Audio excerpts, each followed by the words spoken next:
बिस्मिल्लाहिर्रहमानिर्रहीम। मुअज़्ज़ज़ नाज़रीन, अस्सलामु अलैकुम। डॉक्टर तौकीर अपने चैनल पर आज एक नई चीज़ के साथ हाजिर है। नफ्स की सुस्ती, ढीलापन ख़त्म करके इतना सख्त नफ्स हो जाता है कि मुबाशरत करने के बाद भी नफ्स ढीला नहीं पड़ता। बेशक 1, 2, 3, 4, 5 शिफ्ट लगाएं, नफ्स ढीला नहीं पड़ेगा। ये शौकीन लोगों के लिए बहुत ही कमाल की चीज़ है।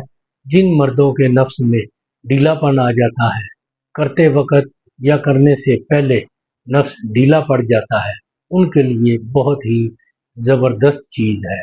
इससे पहले कि ये नुस्खा मैं बयान करूं, आप मेरा चैनल सब्सक्राइब कर लें और बेल आइकॉन के आल वाले बटन पर ज़रूर प्रेस करें ताकि मेरी तमाम नई आने वाली वीडियोस के नोटिफिकेशन आप तक बआसानी पहुंचते रहे। नाजरीन, यही एक सपोर्ट है जो आप मेरी कर सकते हैं। इससे मेरी भी हौसला अफजाई होती रहेगी और मैं आप लोगों के लिए अच्छे अच्छे नुस्खों की वीडियो बनाता रहूँगा। नुस्खा नोट कर लें। कूंच की जड़ और ज़ीरा कुरमानी दोनों दो दो माशा लेकर बिल्कुल बारीक पीस ले, इतना बारीक हो जैसे सुरमा मुलायम होता है। फिर इसमें बैल के पित्ते का पानी, यानी बैल जानवर जो नर बैल है उसके पित्ते का पानी इस कदर डालें कि ये नरम नरम लेप तैयार हो जाए। फिर इसको मुबाशरत से पहले अपने नफ्स पर इसका हल्का सा लेप कर लें। खुश्क होने पर मुबाशरत शुरू करें। नफ्स की सख्ती खत्म ही नहीं होगी। नफ्स सख्त और बिल्कुल कायम रहेगा।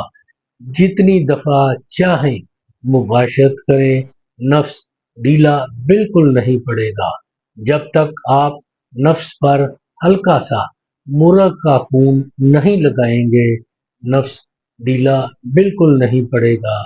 इसका इस्तेमाल सिर्फ और सिर्फ शौकीन लोगों के लिए है। ये बहुत ही लाजवाब चीज़ है शौकीन लोगों के लिए जो खूब इंजॉय करना चाहते हैं। इसको इस्तेमाल करें और इसके बारे में अपनी राय मेरे कमेंट्स बॉक्स में ज़रूर दें। इसको लाइक और दोस्तों के साथ भी शेयर करें। अल्लाह ताला आपका हामी व नासर हो। खुदा हाफिज़।